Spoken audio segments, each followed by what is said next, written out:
Salam alaikum, dans cette vidéo nous allons aborder un thème qui revient souvent mais qui n'est pas toujours expliqué de manière juste et adaptée. Vous l'aurez compris, on parle ici des miracles du Coran. Avant que la vidéo ne commence, n'hésite pas à liker et à t'abonner si ce n'est pas déjà fait et installe-toi confortablement car ce que tu vas voir n'est pas anodin et nous concerne tous, musulmans comme non-musulmans. A très vite, Inch'Allah. Le saviez-vous, dans le passé les gens pensaient que seuls les humains organisaient des funérailles pour leurs morts. Cependant, ce n'est pas le cas car même les corbeaux font également des funérailles pour leurs morts. Cela a été connu récemment par la science, mais a été décrit dans le Coran il y a 1400 ans. Allah dit dans la sourate Al-Maïda, verset 31, « Puis Allah envoya un corbeau qui se mit à gratter la terre pour lui montrer comment ensevelir le cadavre de son frère. Il dit, « Malheur à moi, suis-je incapable d'être comme ce corbeau, à même d'ensevelir le cadavre de mon frère ?» Il devint alors du nombre de ceux que ronge le remords. Comment Mohammed alayhi salatu wassalam, qui a vécu il y a 1400 ans et qui était illettré, donc ne savait ni lire ni écrire, aurait-il pu savoir que les corbeaux ont un comportement similaire à celui des humains? Vous êtes sûrement déjà au courant, mais plus l'humain prend de l'altitude et plus son niveau d'oxygène baisse. Les vaisseaux sanguins des poumons se contractent, rendant difficile la respiration en raison du manque d'oxygène. L'oxygène dans l'atmosphère diminue, ce fait a été décrit par la science que récemment, mais mentionné dans le Coran il y a 1400 ans. Allah Azza wa Jal dit dans la sourate 6, verset 125, « Et puis quiconque Allah veut guider, il ouvre la poitrine à l'islam. Et quiconque il veut égarer, il rend sa poitrine étroite et gênée, comme s'il s'efforçait de monter au ciel. Ainsi, Allah inflige sa punition à ceux qui ne croient pas. » La recherche scientifique a montré que les animaux et les oiseaux vivent en communauté, c'est-à-dire qu'ils s'organisent, vivent et travaillent ensemble. Même les animaux les plus solitaires se socialiseront à un moment donné de leur vie. Cela a été découvert il y a quelques années par le biais des recherches, mais sans surprise mentionnées dans le Coran il y a 1400 ans. Dans la sourate 6, verset 38, Allah dit « Nulle bête marchant sur terre, nul oiseau volant de ses ailes qui ne soit comme vous en communauté. Nous n'avons rien omis d'écrire dans le livre, puis c'est vers leur Seigneur qu'ils seront ramenés. » En 1929, Edwin Hubble, un astronome, a fait une découverte critique qui a rapidement conduit à des réponses scientifiques concernant l'univers.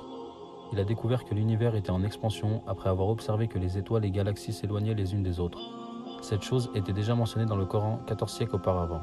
Allah dit dans la sourate 51, verset 47, « Le ciel, nous l'avons construit par notre puissance et nous l'étendons constamment dans l'immensité. » Encore une fois, c'est une chose que le prophète Mohammed alayhi salatu wassalam ne pouvait pas savoir au fin fond du désert d'Arabie sans une intervention divine de la part d'Allah à son messager.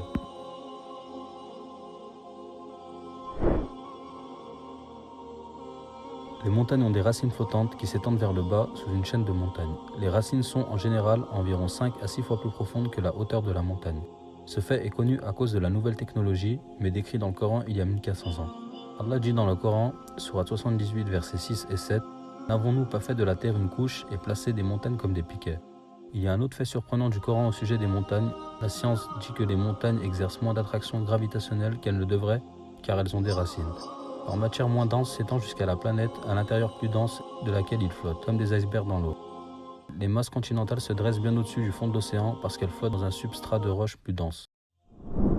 C'est également mentionné dans le Coran bien avant la découverte scientifique. Dans la sourate 27, verset 88, « Et tu verras les montagnes, tu les crois figées, alors qu'elles passent comme des nuages. Telle est l'œuvre d'Allah qui a tout façonné à la perfection, il est parfaitement connaisseur de ce que vous faites. »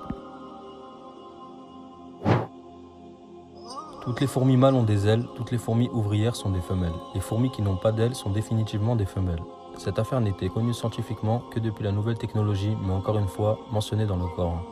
Allah s'est adressé aux fourmis qui ne peuvent pas voler au mode féminin. Dans la sourate 27, verset 18, Allah dit « Quand ils arrivèrent à la vallée des fourmis, une fourmi dit « Ô fourmis, entrez dans vos demeures, de peur que Salomon et ses armées ne vous écrasent sous leurs pieds sans s'en rendre compte. » Ce qu'il faut retenir ici, c'est le verset en arabe, le mot affiché à l'écran est celui utilisé dans le verset. La différence se fait sur une seule lettre. En arabe, pour dire « il a dit », on écrit « qala ». Et pour dire « elle a dit », c'est « qalat ». Ici, Allah a bien mentionné la fourmi au féminin. Si cette fourmi avait des ailes, elle se serait envolée, mais elle n'en avait pas. Au lieu de ça, sa seule option était de se cacher sous terre. Comme elle n'avait pas d'ailes, il s'agissait certainement d'une fourmi femelle. Ici, Allah Azza wa Jal a correctement parlé de cette fourmi au mode féminin. Comment le prophète alayhi salatu wassalam pouvait être au courant que les fourmis sans ailes sont toutes des femelles, si ce n'est que le Coran est la parole d'Allah et pas la sienne. Une petite remarque sur les fourmis, certains diront que c'est faux car les reines des fourmis ont aussi des ailes. Les reines des fourmis sont des fourmis qu'on ne voit pas aux alentours car elles ne servent qu'à pondre. Elles ne sortent jamais à moins d'être menacées et perdent également leurs ailes après la reproduction. Les fourmis dont on parle ici dans le Coran sont des fourmis ouvrières, qui sortent et nous les voyons dans nos maisons et à différents endroits. Car elles, les fourmis, sont sorties et doivent entrer dans leur maison, ou leur cachette selon le verset, et ce sont toutes des femelles. Toutes les fourmis mâles ont des ailes et elles meurent juste après la reproduction. Les araignées femelles sont celles qui construisent la toile. Il est connu dans la littérature arachnologique que les mâles ne construisent pas de sites. Ils ne sont nécessaires que pour l'accouplement. La maison des araignées est également très faible, principalement parce qu'elles sont construites très finement. Découvert par la science moderne il y a quelques années et mentionné dans le Coran il y a 1400 ans. Allah dit dans la sourate Al-Ankabut, verset 41, « Ceux qui ont pris des protecteurs en dehors d'Allah ressemblent à l'araignée qui s'est donnée maison. Or la maison la plus fragile est celle de l'araignée, si seulement ils savaient. » En arabe, At-Takhada est pour les hommes et le mot At-Takhadat est pour les femmes. Le Coran a utilisé le mot At-Takhadat pour désigner l'araignée femelle.